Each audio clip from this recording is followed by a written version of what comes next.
All right, ladies and gentlemen, in today's video, we're going to be talking about all things DC. We're going to be talking about all things Warner Brothers and Paramount. It has been a very, very chaotic week, so we're going to go ahead and dive right into this.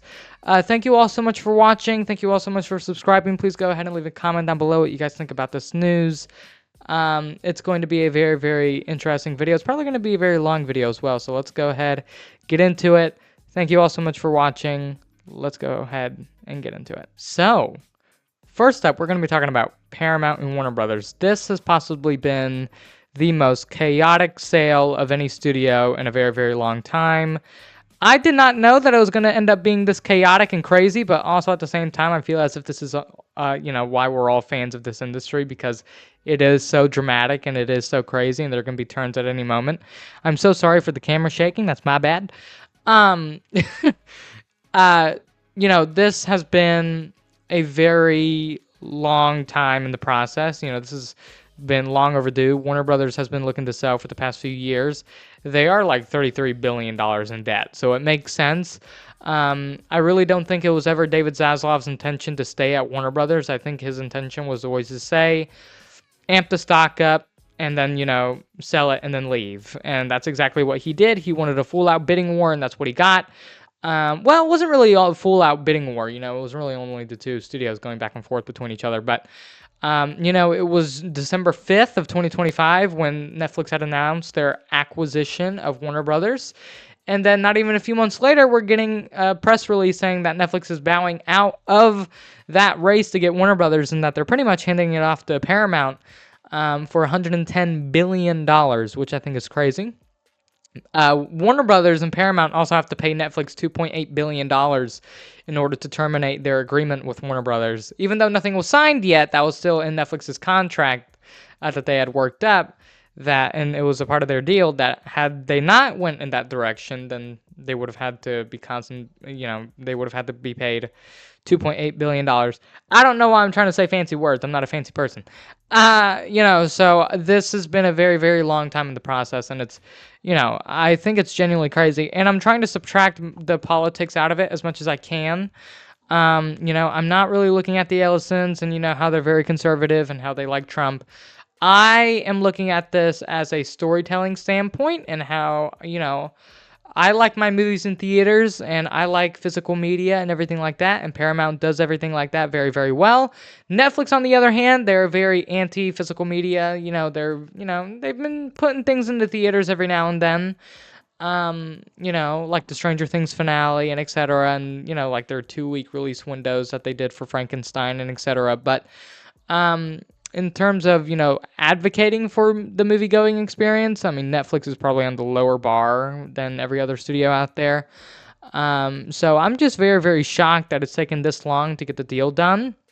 I really do hope that everything works out in the end.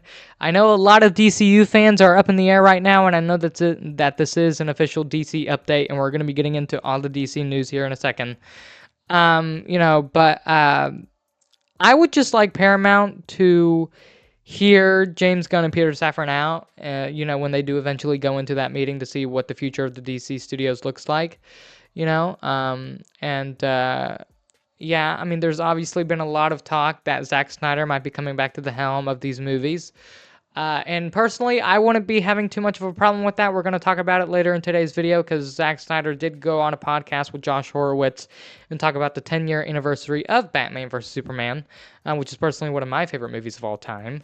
And I watched that movie, I watched that interview front to back. So we're going to go ahead and get into that pretty soon.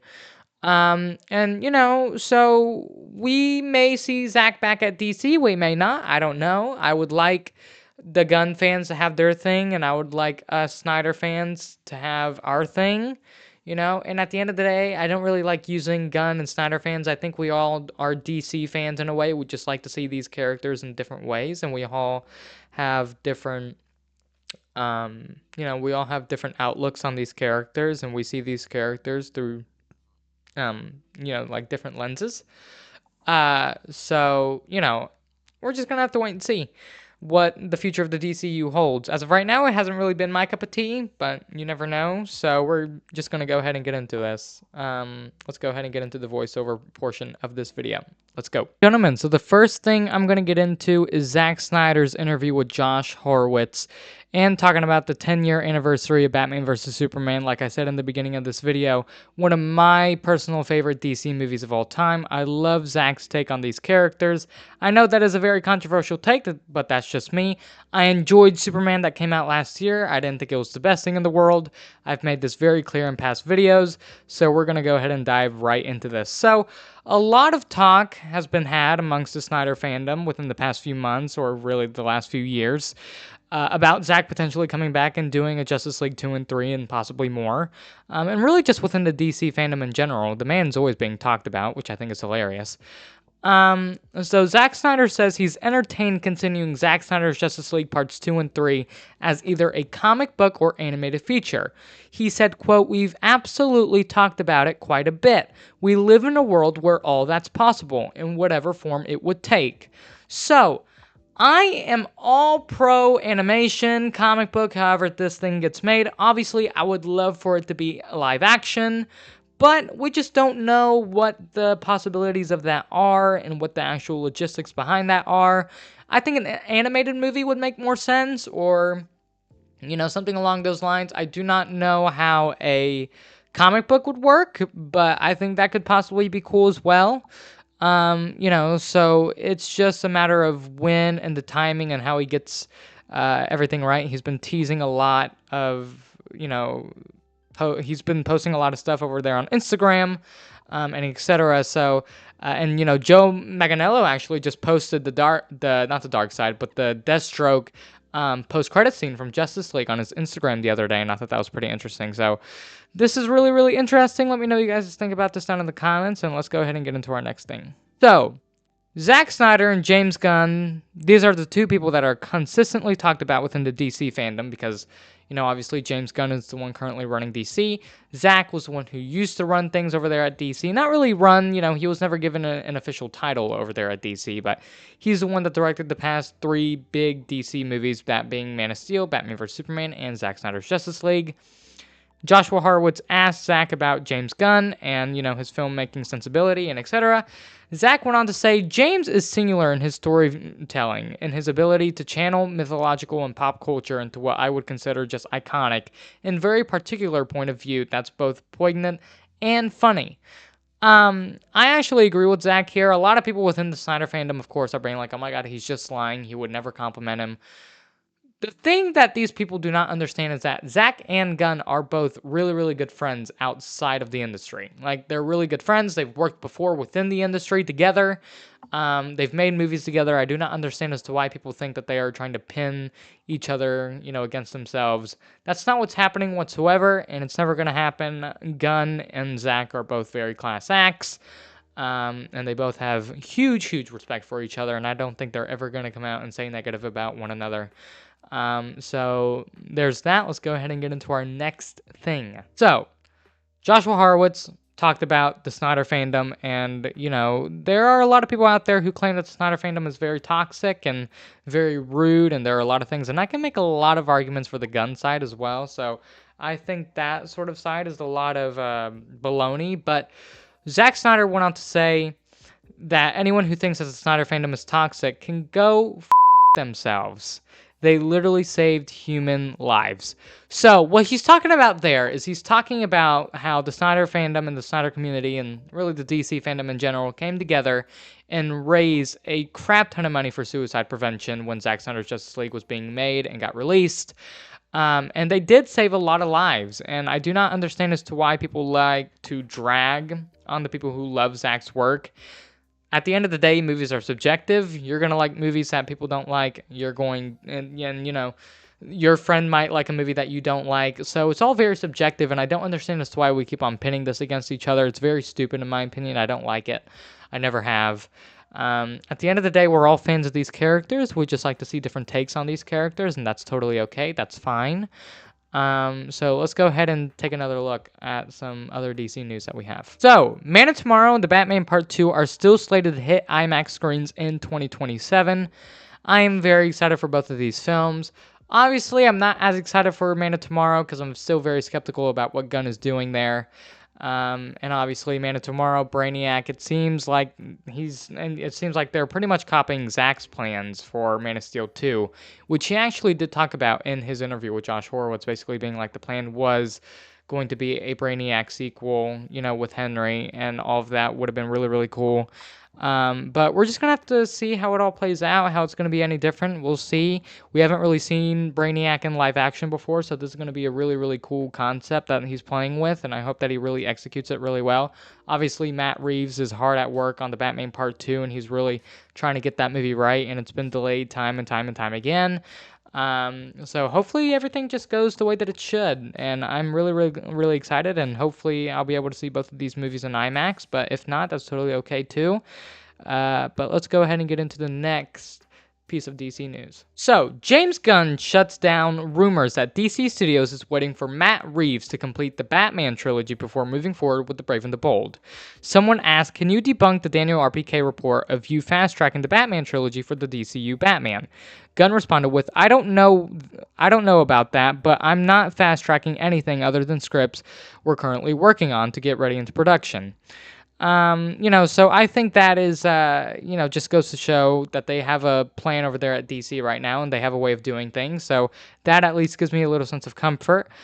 Someone also asked, is it true that we're not getting Brave and the Bold until Matt Reeves finishes his trilogy? Gunn simply responded with, nope. So we're just going to have to wait and see. Gunn can be very 50-50 on things that he says. Sometimes he can be very, one shoe in and one shoe out. So we're going to just see how this all works out in the end. I would hope that this is all true, but we're just going to have to wait and see. I'm really intrigued to see what they do with Brave and the Bold, if we even get to that point, because, again, we don't know what Paramount is wanting to do with DC Studios. We don't know what direction they're wanting to go in. So we're just going to have to wait and see. So let's go ahead and get into this next piece of news. So, James Gunn also came out and shut down rumors about Paradise Lost being shelved. Someone asked him on Threads, is it true that Paradise Lost is shelved? James Gunn responded with, definitely not. Jesus, I go on Threads for the first time in weeks, and it's just one insanely wrong thing after the other. What is going on? So, basically, a few weeks ago, there was just a lot of these rumors that were coming out. I guess it was just a very slow news day, and people were just sort of coming out with all these different reports, and it was being reported that Paradise Lost had been shelved and that we weren't going to be getting anything in regards to that series, anytime soon. And then obviously people started asking Gunn about it. And Gunn has been very MIA actually recently when it comes to social media. He hasn't been as active as he used to be, which to that I say thank God. But, I think, when it comes to the Duffer Brothers and Stranger Things and, James Gunn and Peacemaker and hyping up that season finale and et cetera and hyping up all this stuff, I really do think that directors need to shut up, to quote Andrew from the Escape Pod podcast. I think that a lot of these directors genuinely do just need to make their thing, be done with it, promote it as much as they can, but let's not try and hype it up as much as it needs to be, so that's just personally my take on it. I'm intrigued to see what they do with Paradise Lost. I am very concerned, though, that we're getting a Paradise Lost show before we're actually getting anything Wonder Woman related. I think that's still very, very weird. I do think we are supposed to be focusing on the Trinity right now and getting that whole thing set up. So, and that's just personally my take on it. But let's go ahead and get into this next piece of DC news. So, James Gunn also came out and confirmed that Man of Tomorrow will remain the title of the film. Someone came out and asked him on Threads, is it true that there's been a change in the title? Gunn simply responded with, nope.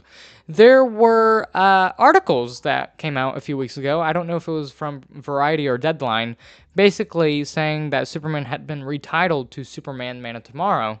And that has been floating around for weeks, and then now James Gunn finally just came out and debunked it. So it looks like Man of Tomorrow is going to remain the title of the movie. So we're just going to see where this all goes within the next few months. I know they're going to be starting to, film here soon, and we're going to be talking about that later in today's video. So let's go ahead and get into our next piece of DC news.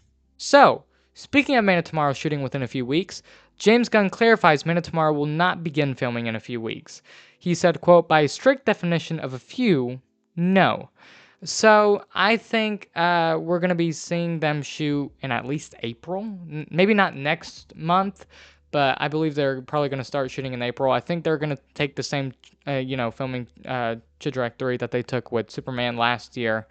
Film that movie in, April. It was around April, right? And then released in December. So we're just gonna have to wait and see when this movie gets out and when we finally get a trailer for it. It's gonna be very, very awesome to see, and hopefully it's a huge, better improvement than the last film. But again, these are just all my takes on these things, so let's go ahead and get into our next piece of news. So this is going to be my last bit of DC news. The Batman Part 2 is set to begin filming in late May. I am very excited to see what Matt Reeves has in store for this character. I thought that The Batman was a great movie. I thought it was awesome. It had its flaws, but I thought it was a really, really great take on the character, and I cannot wait to see, what he does within that universe. I just started The Penguin a few weeks ago, and I'm very, very into it right now, and I'm really digging that show. So hopefully he'll be able to, pull it off, and it'll be a great, great film, and I cannot wait. But anyway, let's go ahead and wrap up this video. All right, ladies and gentlemen, so basically what I did is I recorded that first half of the video, right, where you saw my face, like right now, and then I stopped recording that, right, recorded the voiceover, then edited that part, and now we're here. So I've been editing in between doing these bits, and this is going to be my last bit of editing, so thank God. Thank you all so much for watching. Being able to cover this news is, it's so great, and, whenever I have time to do it, I always will. I've just been so busy over the past few weeks with school and everything, and I finally thought, hey, let me go ahead and record a video because of everything that's going on with Paramount and Warner Brothers. So I genuinely cannot wait to see what the future holds with Warner Brothers and Paramount and DC and this whole franchise. I love these characters so much, and I'm sure a lot of you do as well, which is why you're here. So let me go ahead and, comment down below your comments, your thoughts, I should say, down in the comments down below, and your thoughts on this news. I'm so sorry for being so stuttery. This is genuinely awful. This is a terrible outro. Thank you all so much for watching. It's been, it's been a great, 15 minutes. Really, it's been like an hour, like 30 minutes for me. But look, I will say, I'm going to sign off by saying this. Please subscribe, leave a like on the video, comment down below your thoughts on this news. I've been, my goodness. I've been Joshua Arce, Joshua Reviews, Movies, and More. Take care and peace.